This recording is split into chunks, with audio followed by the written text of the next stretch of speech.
Elko Entrepreneurship, solusi bisnis UMKM. Bismillahirrahmanirrahim. Elko Entrepreneurship kembali hadir di antara teman-teman pecinta, pemerhati UMKM dengan segala dinamikanya. Hari ini kita insya Allah tetap konsisten, tetap ingin menjadi bagian, tetap ingin menjadi solusi bisnis teman-teman UMKM. Pak Dokter, hari ini kita ingin menyisir apa saja yang tetap menjadi kendala bisnisnya UMKM. Saya kira ada temuan-temuan baru dari Pak Dokter. Kenapa UMKM di kita itu tidak maju, tidak cepat maju? Saya kira kita bisa pelajari, kita bisa lihat maksud saya dari sisi pendidikan. Sewaktu Pak Jonan memimpin PT KAI, PT INA, itu tahun 2000-an, sebuah BUMN yang namanya PT KAI saja rata-rata tingkat pendidikannya SMP, SD. Padahal itu BUMN. Saya kira teman-teman UMKM juga, bahkan mayoritas bangsa ini belum beranjak dari kelas 7 kan begitu ya. Masih 7, berapa begitu. Untuk bergeser menjadi kelas 8, kelas 9, kelas 10 itu rasanya susah amat begitu ya. Saya kira teman-teman UMKM juga ada kendala, tapi saya kira namanya bisnis pasti ada kendala. Bagaimana menerobos ini? Sekali lagi bagaimana kita bisa menyisir dan memberikan solusi-solusi bagi kemajuan sahabat-sahabat kita, pengusaha, calon pembayar pajak terbesar, calon pembayar zakat terbesar, wabil khusus dari teman-teman UMKM, Pak Dokter. Terima kasih Pak Anton. Sama-sama. Ini kita kan sedang membedah fakta bahwa rata-rata UMKM kurang bisa bertahan. Jadi bahasanya untuk kurang, bukan berarti tidak bisa, tapi kurang bisa bertahan. Nah, dari beberapa hasil penelitian teman-teman yang kebetulan punya perhatian terhadap pertumbuhan UMKM, itu disebabkan karena satu, ini memang penyebabnya banyak.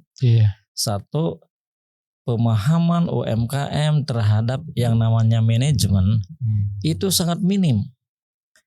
Jadi rata-rata mereka para UMKM mengelola usahanya itu berdasarkan satu kebiasaan. Kebiasaan yang sifatnya turun-temurun. Yang kedua mungkin saja berdasarkan pengalaman. Yang ketiga juga bisa jadi berdasarkan insting.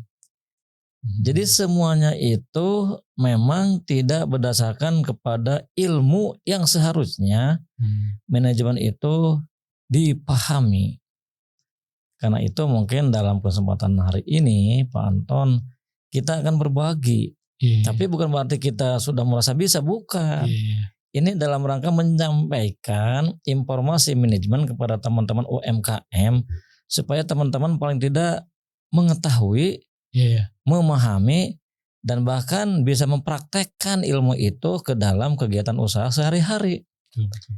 Karena memang dari fakta juga kita seringkali mendapatkan informasi usaha-usaha yang bisa berkembang itu ternyata karena para pengusaha atau entrepreneur atau pelaku usaha UMKM mampu menerapkan manajemen ke dalam kegiatan usaha sehari-hari. Jadi perlu kita rangsang kepada teman-teman UMKM.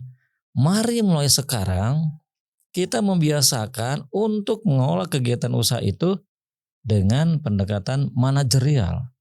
Berarti kita harus memahami apa sih sebetulnya manajemen itu, supaya manajemen itu menjadi alat untuk mengembangkan usaha. Nah Pak Dokter, bagi teman-teman UMKM, bagi teman-teman pengusaha muda, apa itu manajemen Pak Dokter? Nah ini yang perlu saya jelaskan ya Pak dosen. Apa manajemen? Kadangkala mungkin teman-teman sudah sering mendengar manajemen identik dengan pengelola, pengurus, penyusun. Tapi secara ilmu kata manajemen itu berasal dari kata to manage. To manage itu artinya mengelola. Mengelola apa? Sumber daya yang kita miliki dalam rangka untuk mencapai tujuan-tujuan usaha. Salah satu tujuan usaha itu kan mendapatkan profit. Dengan profit usaha bisa berkembang. Kalau usaha bisa berkembang, tentu salah satu kewajiban sosial pun bisa kita bayar. Apalagi zakat, apalagi pajak. Ini mah kewajiban sosial, social responsibility itu bisa kita bayar kalau usaha yang kita kelola itu memang berkembang. Atau begini Pak Dokter, dari pengetahuan, dari pengalaman, kesalahan dasar apa begitu yang terus dilakukan oleh teman-teman UMKM ini? Ya kesalahannya sehingga jauh dari nilai-nilai manajemen. Kesalahannya itu karena manajemen oleh teman-teman kita khususnya UMKM belum menjadi sebuah kebutuhan untuk mengolah usaha dia. Jadi dia mungkin saja merasa cukup dengan mempraktekkan bisnis yang dia praktekkan sekarang berdasarkan kebiasaan, berdasarkan insting mungkin. Jadi saya perlu memberikan informasi. Manajemen itu kan how to manage, bagaimana cara mengelola. Mengelola apa? Sumber daya yang kita miliki supaya sumber daya itu kita olah dan sumber daya itu memiliki nilai tambah. Jadi ujung dari pengelolaan sumber daya itu sejauh mana nilai tambah yang bisa kita terapkan ke dalam bahan baku atau sumber daya yang belum kita olah. Nah, yang menjadi masalah kan seringkali kita menjumpai bagaimana teman-teman UMKM mengelola sumber daya itu sehingga ke depan bisa bertambah. Ada yang menggunakan tadi kan insting, ada yang menggunakan pengalaman secara turun-temurun. Tapi kalau kita potret, ketika mereka menggunakan cara-cara seperti begitu, coba lihat perkembangannya seperti apa. Dahsyat, stagnan, atau bahkan cenderung menurun. Nah ternyata sekali lagi dari hasil beberapa penelitian, ketika usaha kita kelola hanya mengandalkan kepada kebiasaan lama, insting, ternyata perkembangannya itu tidak signifikan. Karena itu tentu teman-teman kita itu akan merasa kesulitan mengembangkan usaha. Apalagi harus membayar pajak, membayar zakat, apalagi harus memenuhi kewajiban sosial perusahaan. Karena usahanya memang seperti begitu. Jadi manajemen itu kita butuhkan untuk mengelola sumber daya supaya sumber daya itu bisa memiliki nilai tambah. Namun cek bahasa keren pardon added value. Nah itu yang menjadi tugas kita.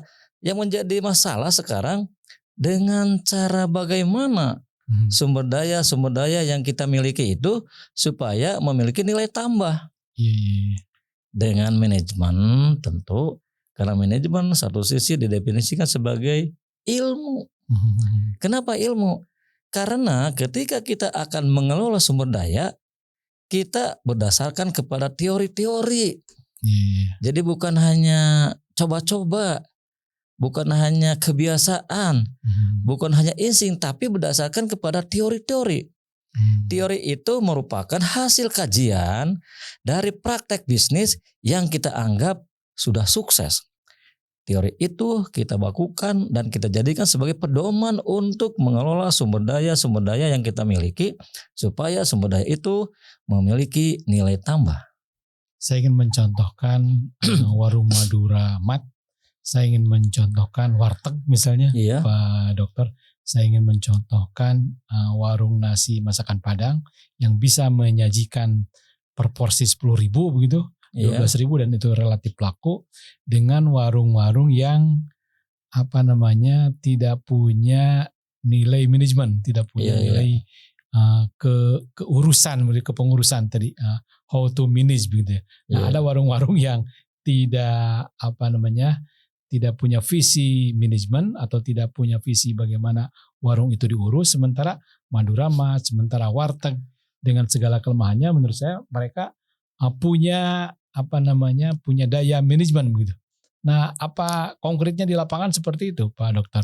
Ya memang betul. Jadi masalah yang kita jumpa itu ternyata rata-rata teman-teman kita dari kelompok UMKM kurang memiliki keterampilan dalam mempraktekkan manajemen ke dalam kegiatan usaha dia.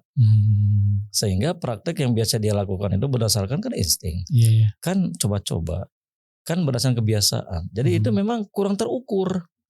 Kalau teori pasti terukur karena teori itu merupakan hasil kajian terhadap praktek-praktek bisnis dalam masyarakat yang kita lihat ternyata berkembang. Jadi ketika kita harus mengelola sumber daya, gunakan teori-teori. Teorinya dari mana? Banyak kita belajar teori tentang manajemen. Karena ternyata teori manajemen itu juga beradaptasi dengan perubahan zaman. Jadi teori-teori itu senantiasa merespon masalah-masalah yang muncul pada saat itu. Kalau misalnya ada praktek manajemen yang tradisional kita gunakan pada saat ini tentu tidak relevan. Karena sekarang sudah menggunakan teknologi, sudah menggunakan digital, sudah menggunakan AI. Berarti kita juga harus merubah cara mempraktekkan manajemen zaman sekarang.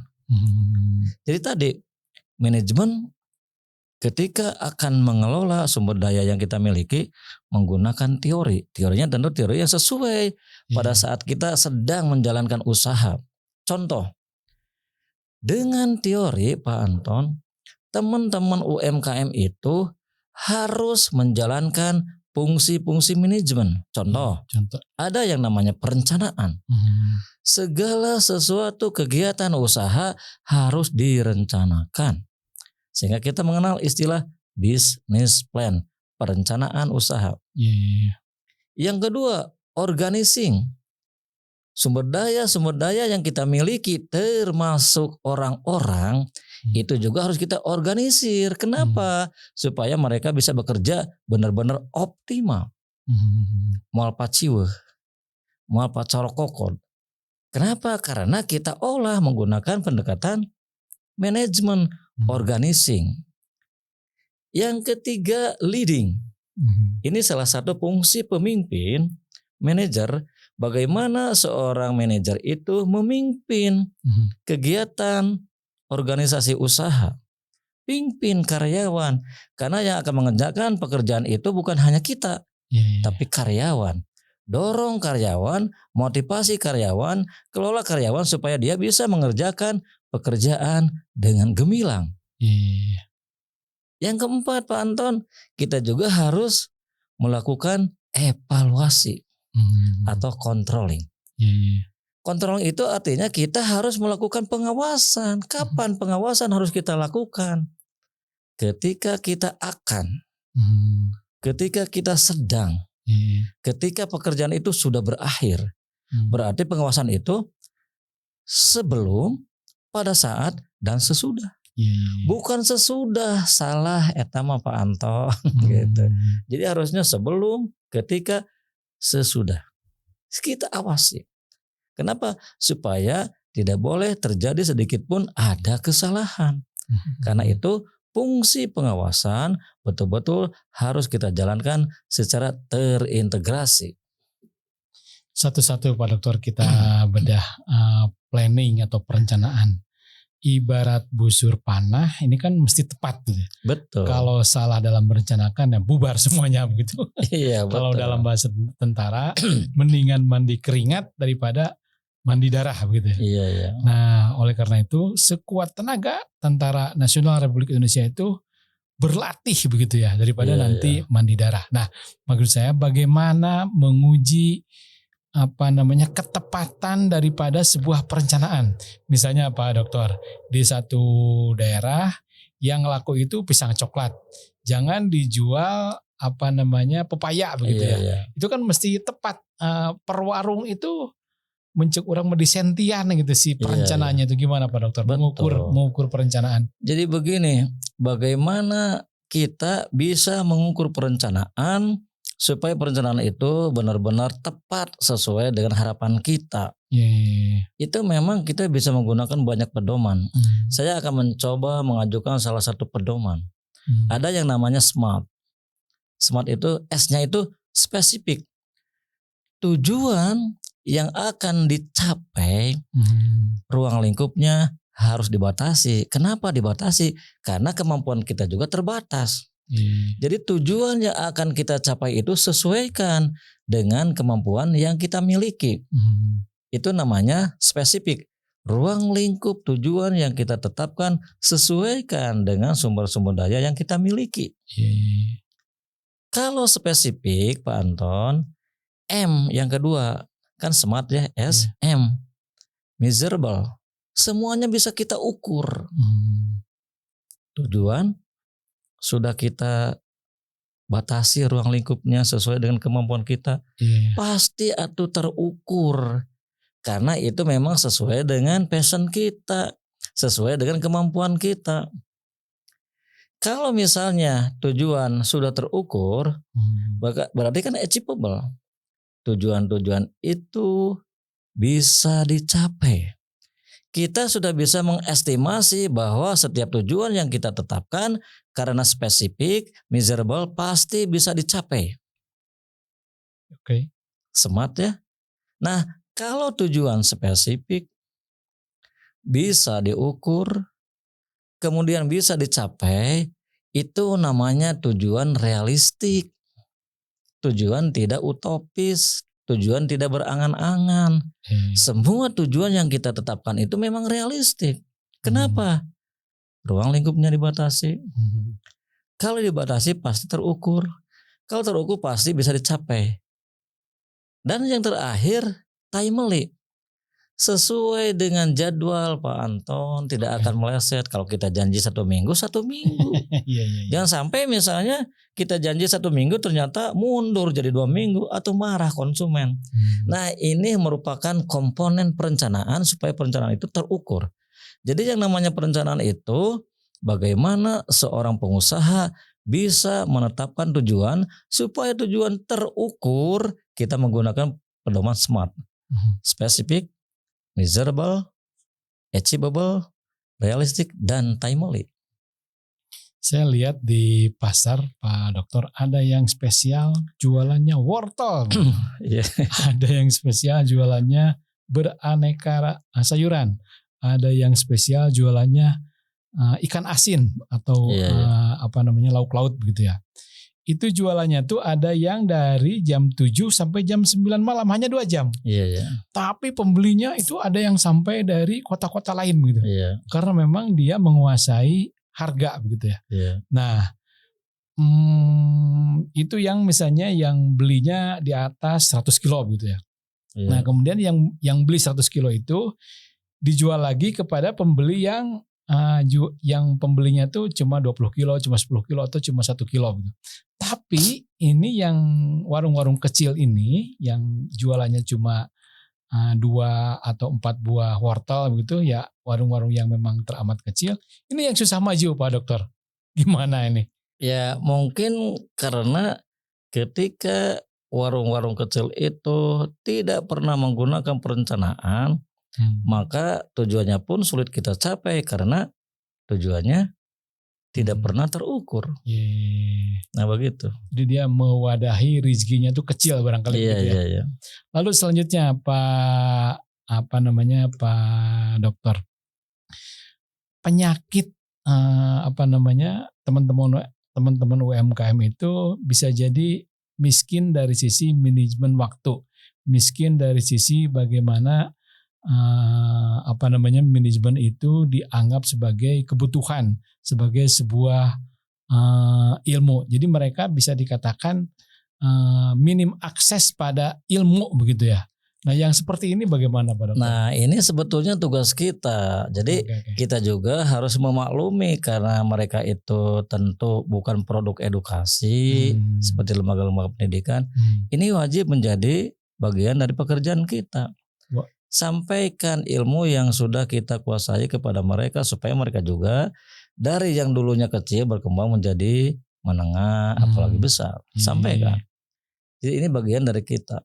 Inkubasi itu namanya. Nah, itu memang betul inkubator. Inkubator itu harus kita support dengan kemampuan yang kita miliki. Misalnya kita jadi pendamping, jadi konsultan, jadi coach nggak apa-apa, walaupun misalnya tanpa bayaran. itu berani tidak gitu. Pasti ada yang bayar ya. Iya, Kalau bagi orang beriman yang bayar itu pasti ada. Nah, kembali ke manajemen Pak Dokter. Selain manajemen yang tadi, kan manajemen itu saya kira banyak ya. Ada manajemen keuangan, sampai kepada manajemen komunikasi. Kalau diurut bagi teman-teman UMKM, yang terpenting itu manajemen apa Pak Dokter? Semuanya penting Pak Anton. Kan manajemen itu jadi sebuah alat untuk mengolah sumber daya yang kita miliki. Salah satu contoh misalnya begini. Kalau teman-teman mungkin sudah paham sumber daya dalam sebuah kegiatan usaha itu terdiri dari misalnya satu, uang. Uang kalau tidak kita kelola tentu kita akan menjumpai banyak kesalahan dalam berinvestasi. Karena itu uang harus kita kelola sehingga di sini muncul yang namanya ilmu manajemen keuangan. Penting Pak Anton. Kalau uang tidak pernah kita kelola, tentu uang itu tidak tahu arah kemana uang. Tapi kalau kita kelola, kita tentu akan mengalokasikan uang itu berapa persen untuk modal kerja, berapa persen untuk investasi, berapa persen untuk laba ditahan, berapa persen untuk dibagikan dalam bentuk dividen kalau perusahaan besar. Nah itu kan dikelola. Tapi misalnya dalam skup kecil pun ketika kita mengolah keuangan harus jelas uang ini berapa persen untuk modal kerja, untuk investasi, untuk biaya operasional. Itu harus sudah kita kuasai sehingga penempatan uang itu benar-benar tepat sasaran. Kalau tepat sasaran tentu tidak akan terjadi waste pemborosan. Dan kalau tepat sasaran uang akan bertambah nilainya. Kenapa? Karena tepat sasaran membuat barang. Kemudian membantu orang-orang supaya barang cepat selesai. Kan kalau barangnya bisa kita buat sesuai dengan jumlah uang yang betul-betul tepat, barang itu nilainya akan bertambah. Yang awalnya 10.000 jadi misalnya 15.000, 50% kita punya potensi untuk mendapatkan keuntungan. Nilai uang bertambah. Uang. Setelah uang apa? Produksi. Sama penting. Jadi ada yang namanya manajemen produksi. Manajemen produksi. Bagaimana kita bisa membuat barang. Bisa membuat barang itu bukan hanya karena kita punya teknologi, bukan. Tapi kita pandai membaca pasar. Baca dulu pasar, baru kita membuat produk. Jangan membuat produk dulu mentang-mentang punya teknologi. Sekarang ada AI, tidak. Tetap kita harus mencari informasi tentang pasar. Dari pasar baru kita membuat produk dengan cara apa? Pertama, bikin desain dulu. Desain itu sampaikan kepada pasar. Apakah pasar sudah merasa oke atau belum? Kalau belum berarti kita harus memperbaiki. Kalau sudah oke kata pasar, baru kita melakukan kegiatan produksi. Yang menjadi masalah sekarang bagaimana kita bisa membuat produk itu seefisien mungkin tetapi konsumen puas. Nah, eta. Pak Dokter terakhir. Saya pernah mendengar wal asri itu memang artinya dari waktu. Tapi dari sisi waktu itu, waktu asar misalnya adalah waktu pelaporan para malaikat. Dan kita tahu tiap detik kita itu dilaporkan, dikasih laporannya begitu ya. Dicatat laporannya. Menurut saya, kalau tidak berhati-hati dengan waktu, maka jaminannya adalah rugi. Saya kira UMKM juga begitu ya. Kalau tidak berhati-hati dengan manajemen, maka jaminannya adalah rugi gitu. Kalau tidak memperhatikan aspek-aspek bagaimana usaha itu dilakukan dan itu wadahnya adalah waktu, maka jaminannya adalah rugi, begitu mungkin Pak Dokter. Betul, karena dalam manajemen juga kan ada perencanaan. Perencanaan, kemudian kita berpikir tentang eksekusi. Eksekusi itu kita juga akan berkaitan dengan waktu. Dimensinya waktu. Bagaimana kita mengelola langkah-langkah dalam proses produksi supaya tidak melewati batas waktu. Kalau melewati tentu kita akan punya potensi untuk mendapatkan kerugian. Iya, jadi kita itu memang harus selalu membuat schedule. Itu bagian dari perencanaan, Pak Anton. Rencanakan, susun rencana tindakan, baru kita harus membuat scheduling. Siap. Nah, itu kita lakukan manakala UMKM paham betul bagaimana ketika rencana sudah kita buat, lalu eksekusi sesuai dengan schedule. Siap. Berarti kita itu harus bisa mengolah waktu. Wah iya lami teuing, wah iya kurang lami, kan bahaya. Jadi mencari waktu yang pas untuk menjadikan dari barang mentah menjadi bahan yang siap kita jual. Kan begitu.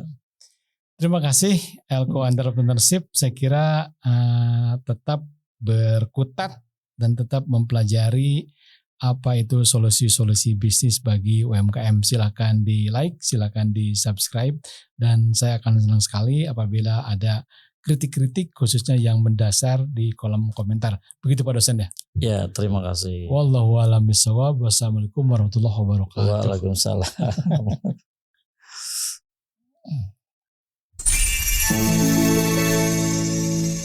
Elko Entrepreneurship, solusi bisnis UMKM.